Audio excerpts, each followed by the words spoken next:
You ask Tiger to solve. This deals with linear equations with one unknown. The final result is x equals 6. Let's solve it step by step. Group all x terms on the left side of the equation. Subtract 9x from both sides. Group like terms. Simplify the arithmetic. Group like terms. Simplify the arithmetic. Group all constants on the right side of the equation. Subtract 21 from both sides.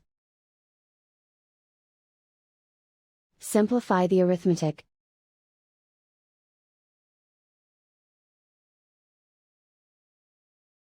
Isolate the x.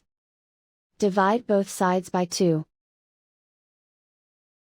Simplify the fraction. Find the greatest common factor of the numerator and denominator. Factor out and cancel the greatest common factor. And so the final result is x equals 6.